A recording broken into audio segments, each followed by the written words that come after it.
Alors, pour bien comprendre toute l'histoire qui nous a conduit jusqu'au fameux procès d'inquisition du 30 août 2018, et surtout pour bien cerner le personnage décidément bien abject, Jella Fiant, nous devons revenir sur l'épisode de ta conférence de presse d'Amancet du 20 octobre 2012. Un événement très dérangeant que Jella Fiant a tout fait d'abord pour tenter d'annuler, mais où du coup son commanditaire s'est démasqué, étant venu s'y imposer comme poids lourd de la lutte anti-pédocriminelle. Le mystérieux patron de Jella Fiant, exaspéré par le fiasco de mon arrestation manquée, venait personnellement tentant de reprendre les choses en main.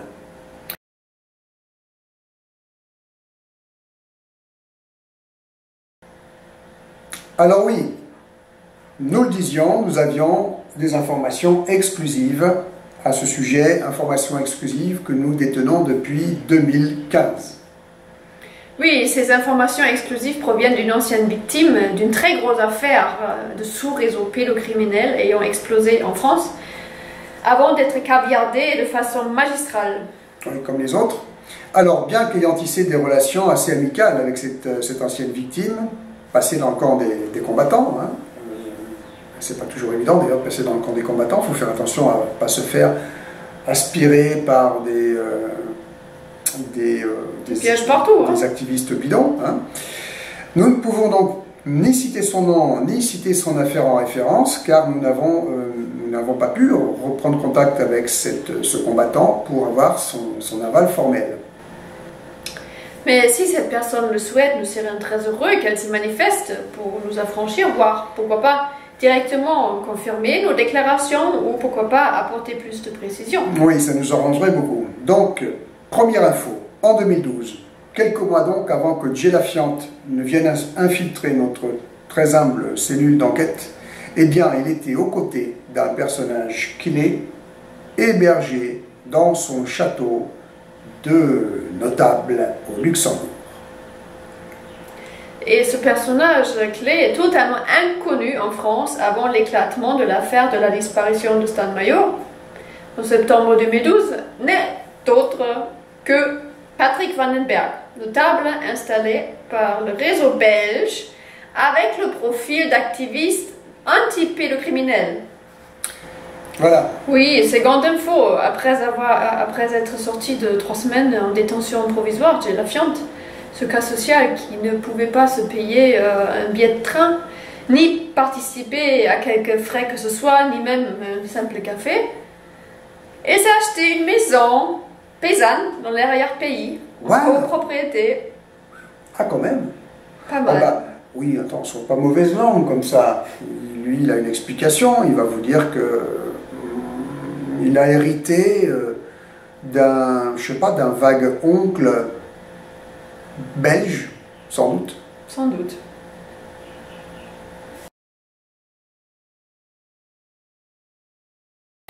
Il faut savoir que lorsque j'ai décidé de revenir dans le Doubs pour faire la conférence de presse en octobre 2012, le HUT a prétexté ne pas pouvoir prendre le train pour me rejoindre. Tiens, pourquoi donc? Ben, il a expliqué qu'il y avait des contrôleurs sur toutes les portes des trains, tous les trains qui vont de Paris à Marseille, parce qu'il ne paye jamais, hein, il ne paye pas son billet, donc il rentre dans le train.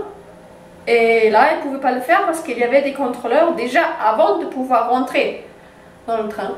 Donc c'était impossible. Tous les trains, toutes les portes, impossible à venir. C'est ce qu'il a expliqué à ce moment-là. Le rebelle SNCF était mis en échec par des contrôleurs devant les portes de train. Oh ben zut alors. Ben, c'est comme ça. Ça a été comme ça. Mais pour moi, il était difficile que je fasse cet événement sans lui. Ouais. D'abord, il fallait faire un discours pour dénoncer le réseau du Doubs et parler du cas de Joy. Il fallait allumer les projecteurs sur elle. C'était la seule chose qui pouvait la protéger, vu que nous avions été neutralisés par le clash du 22 septembre. Mais surtout, vu que cette conférence devait me permettre de tenter une nouvelle fois de récupérer Joy et de la mettre sous protection citoyenne, J'avais besoin de le Hutt pour lui parler. Moi, je n'avais pas son contact. Et là, c'est incroyable. Il ne pouvait pas prendre le train. Trop compliqué. Alors, c'était une question de vie ou de mort pour son contact. Joy. Oui, là, on commence à comprendre, hein, avec du recul. Oui, depuis longtemps maintenant. Hein. Et il fallait donc que je fasse le tour des personnes que je connaissais pour payer le billet du cas social handicapé. Et là, c'est encore Sylvie Perron qui a mis la main dans la poche pour lui payer le billet. Et là, Gilles Lafiante ne pouvait plus se débiner. Non. Donc, elle est venue à me rejoindre chez Sylvie Perron. Donc, elle a pris le train Paris-Marseille. Et nous sommes partis pour le Doubs dans une voiture encore prêtée par Sylvie. Bien sûr, j'ai payé tous les frais, jusqu'au moindre café. Il n'était pas question de partager les frais d'une pension qu'on a dû prendre sur la route, la fiante et moi. Tout, toujours pour ma pomme. Mais c'est nous les escrocs, hein?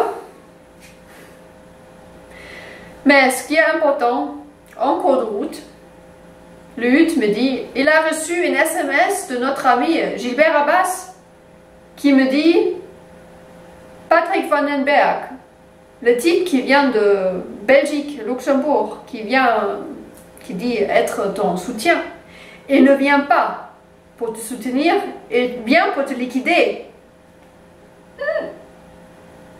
Donc, voilà, ça m'a refroidi un petit peu tout de suite, mais je m'en foutais complètement, et pour avoir pu me dire n'importe quoi. Mais il y a un truc que je ne comprends pas. Pourquoi est-ce que Gilbert Abbas aurait envoyé un SMS à l'EU pour dire quelque chose d'aussi sensible, d'aussi grave, alors que Gilbert Abbas avait tes coordonnées, il avait nos coordonnées, il avait les tiennes, donc, puisque c'était ce téléphone-là qu'il avait. C'est un mystère, ça. Non, je sais pas. Pourquoi passer par Lafiante, Jérémy Léhu, qui me connaissait Gilbert Abbas, par notre intermédiaire? Ça ne tient pas debout du tout. Donc. Ouais, je sais pas. Je me suis pas posé plus de questions à ce moment-là. Hein. On était en pleine nuit. On cherchait une pension et il me dit, voilà, les nouvelles, c'est que tu vas être liquidé et tu vas pas avoir de soutien.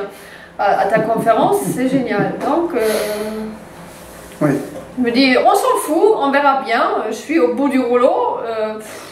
Qui vient me liquider, on verra bien. Donc, je ne suis pas revenue sur ma décision. Tout le monde était déjà alerté. Donc, on allait faire cette conférence. Arrivera ce qui arrivera. M'en fous. Et ce que j'avais à faire était bien trop important. Et j'ai pris quand même mes précautions. Je disais, on ne va pas rencontrer Patrick Vandenberg avant la conférence parce que lui, il voulait qu'on se rencontre déjà le vendredi. Et j'ai décidé, non, on va se rencontrer au dernier moment, le samedi même. Et c'est ce qu'on a fait.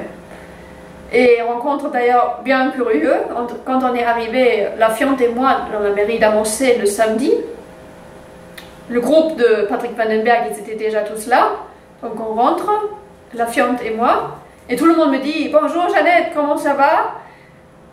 Et personne dit bonjour à Lafiante.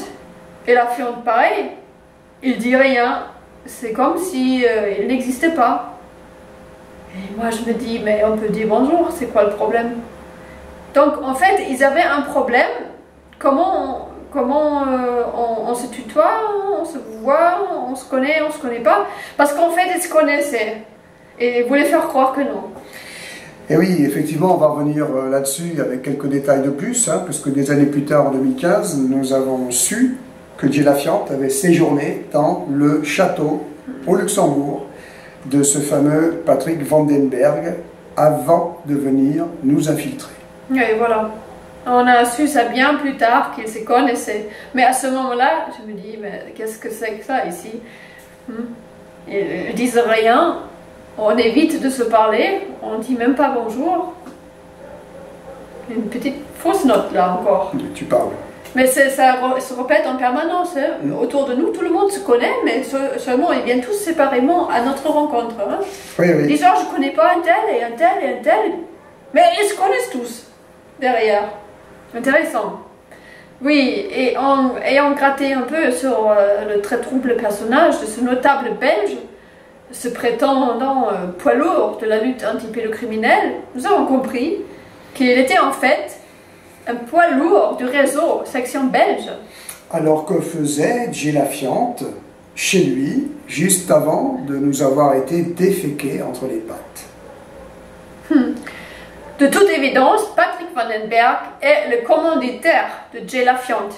Et le coup du piège tendu autour de Joy vient de là, car les Belges n'en ont strictement rien à cirer de venir éclabousser le réseau section France pour régler un compte personnel avec un emmerdeur tel que moi. Alors pour comprendre l'emmerdeur en question pour le réseau belge, eh bien, il faut lire le livre L'affaire Vincent au cœur du terrorisme d'État et précisément le 3e chapitre.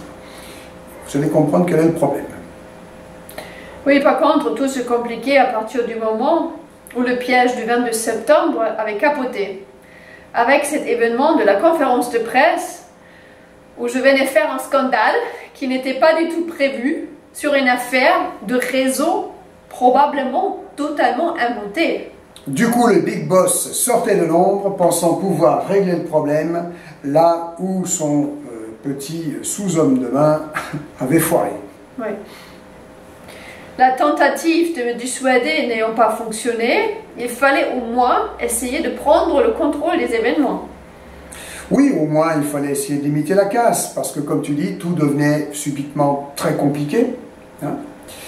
Pour Van den Berg, pour sa fiante, car les autorités locales étaient impliquées du coup dans un scandale sans comprendre le pourquoi du comment du scandale en question.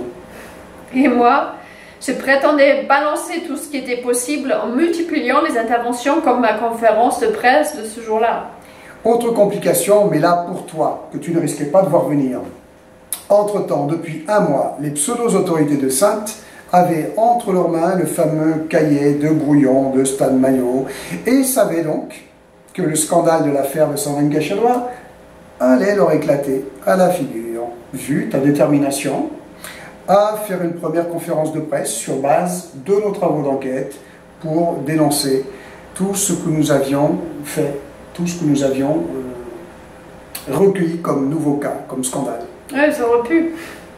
Mais je ne pouvais pas deviner effectivement que depuis Saintes, une machination judiciaire était en train de se monter. Je n'avais rien à me reprocher, entre guillemets, si j'avais pu imaginer que ton cahier de brouillon pouvait servir à pièce de conviction pour un truc du genre association de malfaiteurs ayant le projet de multiples enlèvements de mineurs. Jamais je serais venue à m'exposer avant avec une conférence publique organisée sous contrôle de la police de la gendarmerie locale. Non, j'aurais plutôt organisé ma disparition. Pas bien. Non, pas bien. Bon, alors là, il y a autre chose qu'il faut absolument comprendre. Durant les 4 semaines qui séparaient ta conférence de presse, plutôt les 4 semaines qui séparaient l'épisode de mon arrestation manquée de ta conférence de presse, eh bien les autorités de Saintes, mouillées dans l'affaire Sandrine Cachalois jusqu'aux oreilles, ayant été averties de nos enquêtes gênantes et de l'implication d'un certain Jérémy Léhu, il est évident que celui-ci, Jérémy Léhu, Jay Lafiante, avait été pris à partie entre-temps par ces pseudo-autorités. Car il ne faut pas perdre de vue que c'est pas seulement mon cahier de brouillon qui avait été saisi dans le fourgon de Toff le 22 septembre, le jour de mon arrestation manquée. Il y avait aussi celui de Jay Lafiante qui était dans son sac à dos, le sac à dos étant dans le fourgon de Toff, et c'était d'ailleurs ce que les gendarmes avaient fait renifler aux chiens de recherche pour me traquer. C'est-à-dire que les gendarmes, d'après ce que Toff avait raconté après, avaient fait renifler les affaires de Jay Lafiante pour les lancer sur ma piste. Oui. Pauvre chien. Tout de même. Donc Lafiante s'est retrouvé avec le cul entre deux chaises. D'un côté, aux ordres de Van den Berg, ayant tout tenté pour m'attirer dans un piège qui avait foiré, et d'un autre, dernièrement, sous la pression des gendarmes de la section de recherche de Poitiers, de toute évidence. Alors sous cette pression, il devait tenter de saboter ta conférence de presse d'avancer et au moins de s'assurer qu'à cette occasion, l'affaire Sandrine Cachalot ne risquerait pas de sortir. Maintenant, pour les U, comme du point de vue de son patron, Vandenberg, puisque tu ne changeais pas d'avis, il valait mieux se mettre en scène avantageusement à tes côtés et puis essayer ainsi de contrôler l'événement. Alors, tout balancer sur l'affaire Joy à cette occasion, pourquoi pas, ça a paru très pertinent à Jay Lafiante. Surtout si l'affaire est totalement bidon, ce qui trouve alors toute sa logique. Parce que le petit morveux, là, il ne faisait que narrer une histoire, une fiction, totalement fausse, hein, fiction, dont les personnages étaient marqués par des X, des Y, ce qui ne portait préjudice à personne. Ah, si, peut-être à part tout de même aux gendarmes locaux. Et là, il faut reconnaître qu'ils ont été bien fair-play sur ce coup-là. Hein. Seulement, ensuite, il fallait ensuite s'assurer que plus personne ne parlerait de l'affaire en question et surtout ne cherche à communiquer sur le cas de Joy en particulier. Plus compliqué. En théorie, j'allais être neutralisée assez vite. Quant à toi, tu allais être attiré dans un nouveau piège créé autour de moi. Ils devaient tous penser que tu finiras bien par te faire avoir. Oui, alors normalement, jamais plus personne n'allait revenir demander des comptes à Jay Lafiante à propos de ce que devenait son prétendu témoin victime, en danger de mort, Joy, ni à propos des preuves qu'il clamait détenir concernant le réseau du Doubs. C'est ça. Ceci dit, ma préoccupation du jour était de tenter à nouveau de voir Joy, de la faire venir à la conférence de presse et de la mettre sous protection citoyenne pour repartir avec elle. Car j'étais absolument persuadée que son histoire était réelle et que sa mise à mort était juste ajournée par le fait divers de la disparition de Stan. Et il fallait agir vite, je n'aurai plus d'autre occasion. Donc le vendredi, le 19 octobre, avant la conférence, Lutte et moi, nous sommes allés une nouvelle fois à la rencontre de la victime, de Joy. Et quand on était avec elle, incroyable, Lutte ne lui disait absolument rien. Comme le 22 septembre, le jour de l'arrestation manquée de Stan, c'est Jérémy Lutte qui dit « Non, non, c'est moi qui dois lui parler, c'est un témoin très difficile, moi je suis en contact avec 9 mois, ça a été très difficile de la faire parler, etc. » Donc c'est moi qui va lui parler, et après il fait quoi? Il reste muet, le grand silence. Parce que c'était quand le 22 septembre, quand Stan faisait un peu d'entraînement collectif aux gendarmes d'Amancé. Oui, on peut rigoler un peu aujourd'hui, mais ça aurait pu vraiment et ça aurait dû être fatal pour Stan, cet événement. Heureusement, il s'en est sorti. Et moi, j'étais à ce moment-là très inquiet pour lui, bien sûr, mais je suis quand même allée à la rencontre avec Joy, avec le Lutte. J'ai poursuivi la mission, et là, on n'en a pas encore parlé, j'en ai pas encore parlé, mais les Lutte, il parlait de rien. Il parlait avec Joy de tout et de rien. Pas un mot sur sa situation, ni pourquoi nous sommes venus, ni rien à propos de ce qu'on était prêt à faire pour elle. Rien de rien. Mais ce qui était encore plus troublant, c'est que Joy elle-même, elle ne ressentait pas le besoin de rappeler à Lutte le problème qu'elle avait. Donc cette terrible situation, ce qui était censé être le motif de notre venue. Donc au bout de 2 heures, on est reparti, comme si on était simplement venu lui offrir le café dans le camping-car. Et comme j'ai déjà dit, depuis le début, le 8, il posait ses conditions. C'est lui qui devait lui parler à Joy, soi-disant parce qu'il la connaissait, parce qu'il savait s'y prendre avec elle. Voilà, j'avais bien vu ce que ça avait donné le 22 septembre. Donc à cette seconde rencontre, le 19 octobre, voyant que Lutte reste de nouveau muet, j'ai pu glisser à Joy que je faisais une conférence de presse à annoncer sur la pédocriminalité. Le lendemain, il fallait qu'elle vienne à annoncer. Et elle a répondu oui, pourquoi pas, je viendrai certainement. Et je ne lui ai pas dit plus parce que j'avais quand même peur de la perturber et je pensais pouvoir prendre tout mon temps le lendemain pour la convaincre, et en plus si elle voyait qu'il y a beaucoup plus de monde prêt à l'aider, si j'arrivais d'organiser une vraie protection citoyenne autour d'elle, bah, ça sera plus facile de la convaincre de venir avec nous. Donc là, le vendredi, elle me répond pareil, sur un ton très détaché, comme si je l'avais invitée à une rencontre entre amis. C'était le même détachement qu'elle avait déjà le 22 septembre d'ailleurs. Je trouvais ça bizarre, mais j'avais pas du tout imaginé que c'était Lutte qui me baladait depuis le début et que Joy n'avait aucun problème, au moins pas du genre témoin en danger imminent de mort, prise en otage par un réseau pédosataniste. Donc aujourd'hui c'est très clair pour moi, je comprends mieux aussi pourquoi Jay Lafiante il se permet de me critiquer aujourd'hui sur le fait que justement j'ai fini par parler à Joy et osant dire que j'avais alors braqué Joy. Ce qui n'était absolument pas le cas puisqu'elle avait dit oui, peut-être elle va venir à la conférence le lendemain à annoncer. Mais le lendemain, moi je ne sais plus quoi faire pour Joy. Et Lutte me lance juste si, elle était là, elle était venue, mais elle est repartie.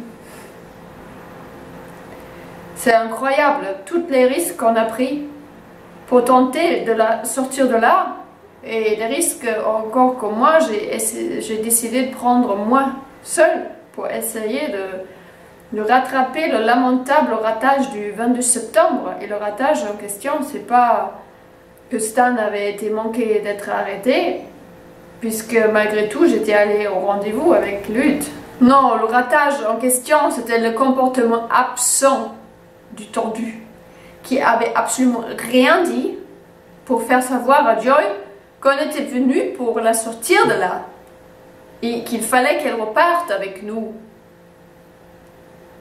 Et on est venu pour ça, rien d'autre. Donc ratage total. Et le lendemain de la conférence, qui donc n'avait servi à rien pour le cas de Joy, quand Lutte m'a dit que si, elle était venue, mais elle est repartie ensuite, tout juste qu'elle n'avait pas dit, mais tout va bien, elle était là. Je ne savais vraiment plus quoi penser. Si elle était un peu déficient ou quoi, le Lutte. Mais j'avais organisé l'événement sur tout le week-end, et justement pour me donner toutes les chances de récupérer Joy. Et le lundi 22 octobre, Lutte vient me voir en disant qu'il a reçu un SMS de Joy qu'elle veut parler à moi et que à moi. Elle aura des révélations à faire et elle veut le faire que à moi. Comme c'est bizarre. Moi qui ne sais pas parler à ce genre de témoin, j'aurais braqué Joy, comme elle dit maintenant. Là, elle voulait parler que avec moi, tout seul. Du coup, oui, il fallait que je prenne la voiture, que j'aille tout seul à sa rencontre. Et moi, je trouvais ça très curieux parce que juste avant la conférence du samedi, Lutte m'avait dit que Joy était prise en compte par les gendarmes d'Amancé, qu'elle n'avait plus le droit de nous parler, ni de nous voir, ni rien du tout. Donc pour moi, c'était évident que c'était un piège. Et je pensais à ce moment que c'était un piège tendu par les autorités. Parce que le lundi, tout le monde était rentré chez soi, tout le monde qui était venu pour la conférence, qui était encore là le dimanche aussi. Le dimanche soir, tout le monde est rentré, et le lundi, ça commence à déraper. Et première option, c'est une piège des autorités. Deuxième option, piège de Vandenberg, Patrick Vandenberg. Parce que j'étais sidérée que ce ne soit pas évident pour lui, parce que c'était lui qui m'avait mis en garde à propos de Vandenberg, qui est venu pour me liquider, qui voulait me liquider. Et lui, il ne trouvait pas bizarre que Joy voulait me parler tout seul, que malgré le fait que c'était lui son confident depuis 9 mois. Moi, j'ai presque pas parlé avec elle. Donc, je voyais aucun sens dans tout ça. Pourquoi elle veut parler à moi et lui, il peut pas venir. Je vois pas de sens dans tout ça, non. Donc, j'ai décidé de ne pas prendre ce risque-là. J'avais un très mauvais pressentiment. Et bien sûr, aujourd'hui, les luttes bavent encore sur moi à propos de ça aussi. Disons que j'ai laissé tomber Joy, que je me fichais de son cas, et pourtant c'était bien lui qui a tout fait pour que je ne puisse pas lui parler, pour qu'on n'arrive pas de la sortir de là. Et aujourd'hui, on comprend bien pourquoi. Parce que l'histoire de Joy est bidon. Et je suis certaine que c'était bien un piège tendu par Vandenberg, puisque nous avons compris que lui travaillait pour lui, pour nous neutraliser. La question que nous nous sommes posée à un moment, ça a été de comprendre pourquoi l'élu roulant pour Vandenberg t'avait averti que Vandenberg, lui, viendrait pour te liquider à l'occasion de la conférence d'Amancet. C'est quand même un truc bizarre. Ouais, on pensait que peut-être le misérable Lutte, il avait commencé à avoir des remords. Alors c'est peut-être pas tout à fait exclu, mais moi je pense surtout que Dié Lafiante avait d'un côté les pressions de la gendarmerie de Poitiers, tribunal de Saintes, pour qu'il fasse annuler ta conférence de presse. Oui. Parce que ce qu'il faut comprendre, c'est que Dié Lafiante avait été identifié par le procureur de Saintes après la récupération de mon cahier de brouillon, mais surtout de son cahier de brouillon, dans le fourgon de Toff, dans son sac à dos, qui était resté, et c'était une évidence que le procureur de Saintes allait diligenter les gendarmes de la brigade de la section de recherche de Poitiers pour aller demander des comptes à Jérémy Lehu, puisqu'une enquête soi-disant allait être lancée, ou en tout cas qu'une machination allait être lancée, et qu'il fallait interrompre notre communication en cours sur l'affaire de Sandrine Gachalois. Alors, tout ce que ce cloporte a trouvé à ce moment-là, pris de court, ça a été de balancer son boss, Vandenberg. Ah oui, lui, il sait très bien que c'est Vandenberg qui a monté toute la manipulation pour nous faire tomber, le piège d'Avancet. Et tout ce qu'il trouve là, qui lui vient à l'esprit à ce moment-là dans la voiture, c'est de dire « Ah ben voilà, j'ai reçu un SMS, Vandenberg vient pour te liquider, et c'était censé te terroriser, faire tout annuler. » Et il ne pensait pas que cette petite histoire ressortirait, non. Et que Vandenberg serait averti, il allait apprendre ça maintenant. Voilà, qu'il allait apprendre, que son petit sous-homme de main, au comble du comble, l'avait balancé comme étant bien derrière tout ça. Oui. C'est tout de même ça qui nous a mis sur la piste de comprendre que c'était Vandenberg qui était derrière. Oui, donc j'étais déjà alertée avant la conférence en fait. Oui. Parce que Lafiante, il pensait tout simplement que j'allais annuler la conférence. Oui. Et il n'était pas question qu'il allait venir me neutraliser, me liquider. Bon, on verra bien. J'étais au bout du rouleau, je m'en foutais, faites ce que vous voulez. Mais les gens sont alertés, je vais faire cette conférence et on verra bien ce qui va venir, ce qui va arriver. Et de toute façon, ils pensaient que je vais bien me faire avoir à l'issue d'une façon ou d'une autre, ce qui n'était pas faux.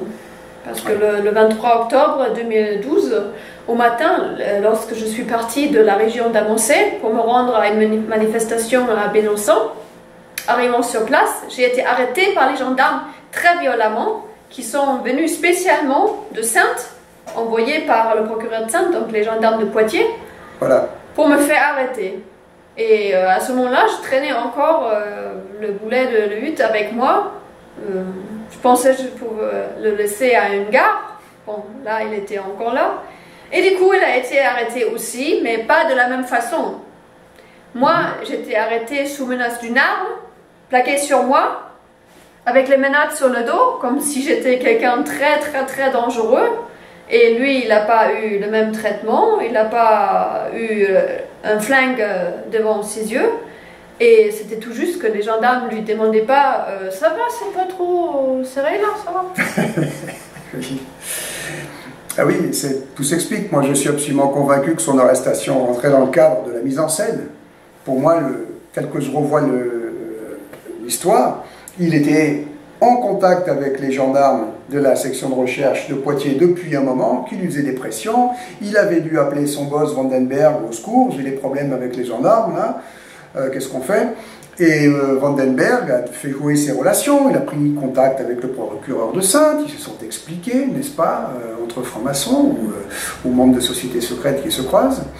Et donc l'EU avait été identifié comme la chose du réseau belge. Oui. Qu'il fallait donc plus ou moins ménager, puisque quelque part, tout de même, derrière, c'est le même combat, n'est-ce pas? Oui. Et ceci explique cela. Donc son arrestation faisait partie de la mise en scène, surtout qu'il n'avait pas été capable de te faire annuler la conférence de presse. Hein, c'était quand même un petit peu contrariant. Oui, il ne pouvait pas venir, donc il espérait déjà que j'annule parce que je serais tout seul. Il faut dire quand même que tu étais assez folle furieuse. Hein. Tu sais qu'il y a un mec du réseau belge qui a envoyé pour te liquider et que tu es censé le croire à ce moment-là. Effectivement, pour que tu ailles jusqu'au bout. À ce moment-là, je m'en foutais un peu de tout, il faut dire. Ouais. C'était plus à ça près. Donc ça pouvait pas trop être prévisible avec un coup pareil que tu annules.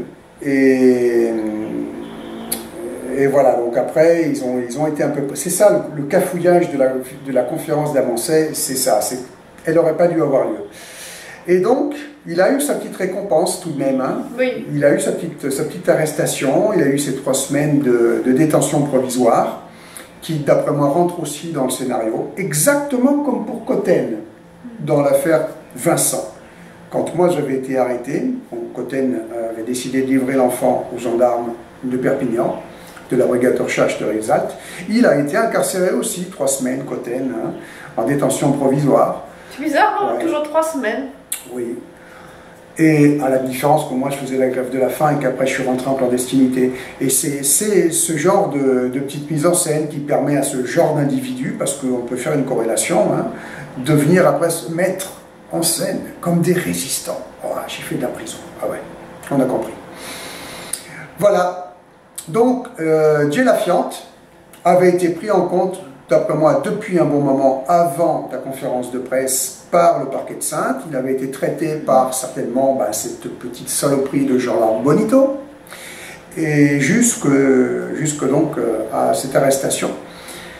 Et il fallait simplement qu'il joue le jeu jusqu'au procès du 30 août, hein, qu'il joue le jeu dans toute cette manipulation judiciaire qui a été organisée, l'affaire de l'association de malfaiteurs ayant projeté un multiple enlèvement d'enfants, qu'il joue le jeu jusqu'au jour du procès de l'Inquisition, et là on peut dire qu'il s'est surpassé. Oui, ça, c'était pas un problème pour lui, puisqu'il était déjà la fiante du départ pour te faire arrêter, donc il allait continuer, enfoncer Sandrine Gachat-Doigt, etc. Il n'y a pas de limite. Hein. Voilà. Il est là pour ça.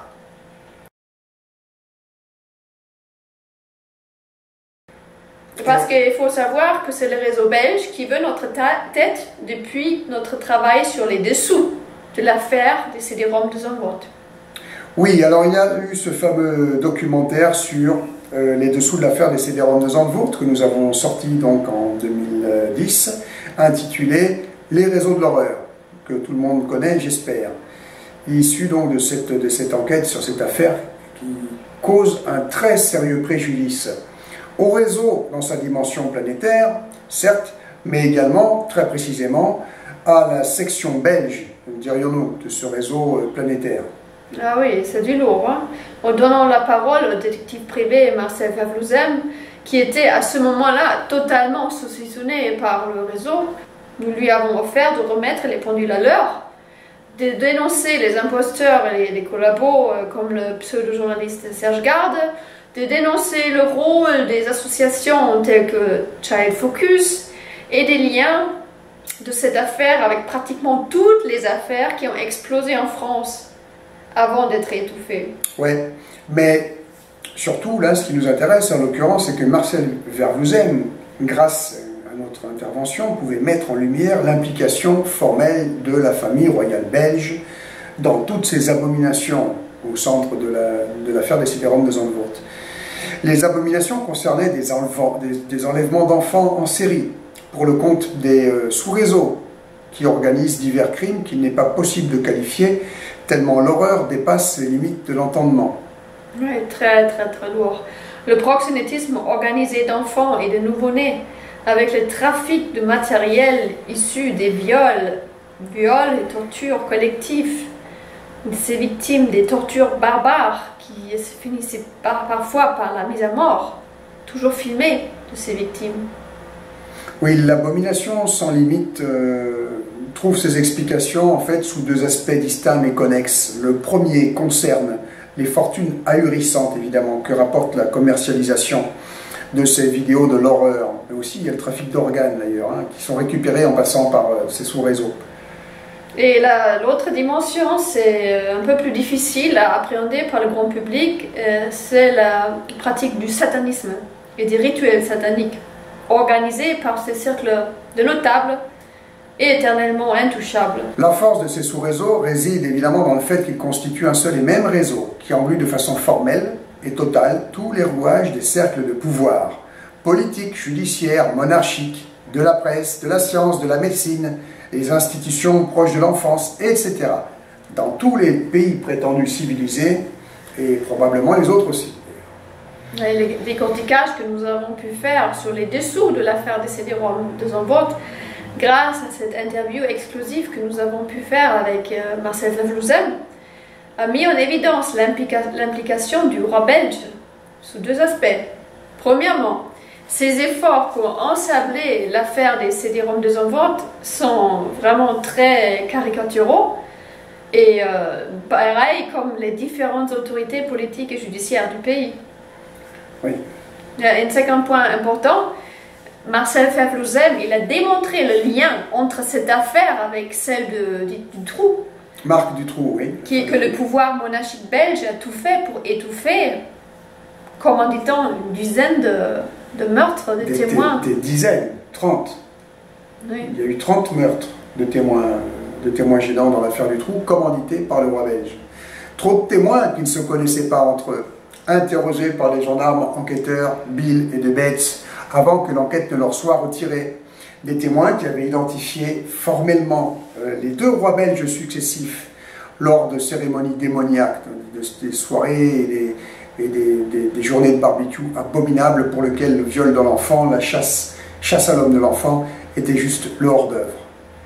Bref, donc une des contrariétés que nous avons procurées au réseau section belge, et en particulier à la famille royale belge, bien sûr, et mis à part le fait d'avoir permis à Marcel Verwoezem de les dénoncer à nouveau et d'avoir enfoncé le clou nous-mêmes, eh bien c'est d'avoir dénoncé, d'avoir arraché le masque à la princesse de Croy et à sa prétendue fondation de lutte contre la pédocriminalité, en expliquant qu'elle est en charge en réalité, sous couvert de la prétendue lutte activiste, de protéger la famille royale belge du scandale ou des éclaboussures qui le menaçaient à travers cette nouvelle affaire, on peut dire, des CD-ROM de Zandvoort, s'y connecte à celle du Trou. Oui, parce qu'on a constaté que la princesse de Croy, elle avait une emprise surnaturelle sur le détective privé flamand, oui. Ainsi que ses manœuvres pour faire barrage à quiconque qui tentait de vouloir entrer en contact avec Marcel. C'était très visible. Ah, on a eu de grosses difficultés pour entrer en contact. Il a fallu qu'on la joue vraiment sioux pour arriver jusqu'à Marcel Verwoezem. Et 3 semaines après, quand on est revenu avec Marcel Verwoezem pour essayer de récupérer donc quelques documents qui étaient maintenus, toutes les archives de Marcel étaient donc en fin de compte entre les mains de la princesse de Croy dans sa maison maçonnique, qui avait sur la devanture des emblèmes maçonniques. Elle s'en vantait d'ailleurs. Ah oui, j'ai acheté une belle maison maçonnique, n'est-ce pas? Parce que lui, il faisait confiance à ce moment-là à elle, puisqu'elle était très active contre la pédocriminalité pour sa communication à lui. Voilà, c'est-à-dire même avec des adresses mail avec son nom, c'était elle qui était derrière, c'était elle qui avait les archives, et c'était elle qui avait refusé donc qu'on récupère les archives récupérées et construites par Marcel Vervuzel. Oui, des archives que lui, il voulait nous filer, et la princesse de Croix s'est opposée. Voilà.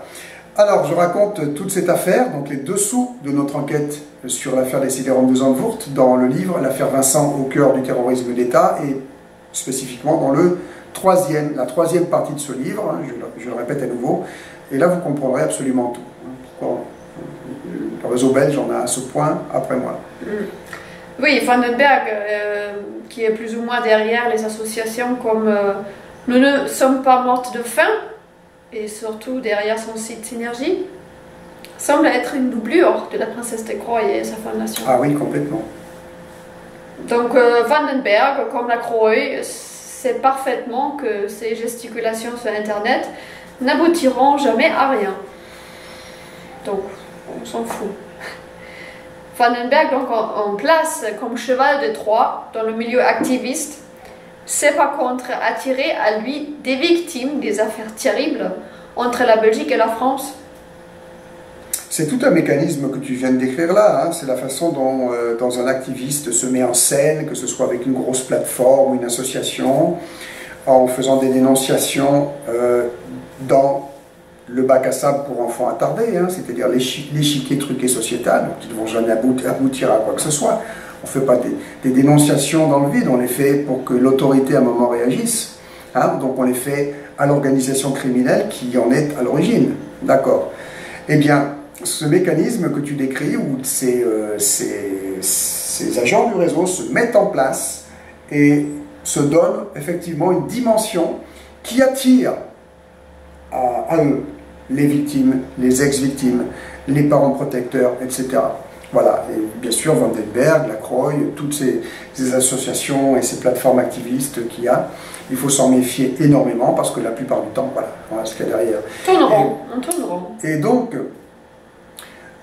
pour Vandenberg, cet environnement qui s'offre à lui, avec toutes ses victimes, ses ex-victimes, hein, ce qui constitue sa cour, à lui, le notable, qui prétend mettre son importance sociétale, n'est-ce pas, au service de la cause, comme le fait la princesse de Croix, et ben c'est ça qui lui donne cette contenance, hein, qui dupe trop de monde. Voilà. Mais nous n'avons jamais entendu parler, jusqu'à ce qu'il soit sorti de nulle part en octobre 2012, Patrick Vandenberg, et qu'il intervienne, soi-disant, pour soutenir notre cause. On ne l'a jamais connu, on n'a jamais entendu parler de lui. Avant qu'il vienne à la conférence de presse, et il avait par contre une toute autre idée derrière la tête à ce moment-là. Et il s'est imposé avec beaucoup de culot à ma gauche à la conférence de presse, à ma table, et avec son statut autoproclamé de poids lourd de la lutte anti-pédocriminelle. Ben oui, nous ne sommes nous que de petits joueurs, voyons. Hein, on n'est pas des notables, bien au contraire. Ben oui. Voilà. Quoique, dernièrement, j'ai entendu dire qu'ils avaient découvert que j'avais des liens avec la famille de noblesse noire. Ah oui. C'est intéressant. Ouais. Mais la question pertinente, ce serait de se demander, mais qui en fait a des liens avec les familles de noblesse noire? Hein, c'est très clair que c'est Patrick Vandenberg qui a les liens avec la noblesse noire, puisque lui-même, il est au moins pas loin avec son château en Belgique. Hein. Il a la protection de la famille royale belge. Et la Fiante. On retrouve la Fiante, voilà, qui est donc le vecteur de cette nouvelle campagne de calomnie contre moi, disant je fais partie, donc je suis en cheville avec des familles de noblesse noire. Il peut en parler parce que c'est lui qui est en contact. Hein. Voilà. Donc, comme nous le disions plus haut, Vandenberg intervenait personnellement à l'occasion de ta conférence de presse. Hein, il se découvrait, là, du coup, dans l'affaire de ma fausse disparition organisée, de ce piège qui m'avait tendu et qui n'avait pas fonctionné, hein, piège tendu par le truchement de Léu, son petit sous-homme de main. Eh bien, parce que il fallait rattraper le coup, hein, vu que je courais toujours. Je n'avais pas été arrêté, je ne me pendais pas au bout d'une corde dans le fond d'une cellule française, promesse qui m'avait été faite entre autres par email. D'ailleurs, juste après la parution de mon livre sur Internet, l'affaire Vincent au cœur du terrorisme et d'État. Et j'avais longtemps pensé que cette menace venait du sous-réseau de Perpignan, dénoncé dans le second chapitre de mon livre. Mais en fait, de toute évidence, ça venait bien du réseau belge que je dénonce dans le troisième chapitre de mon livre.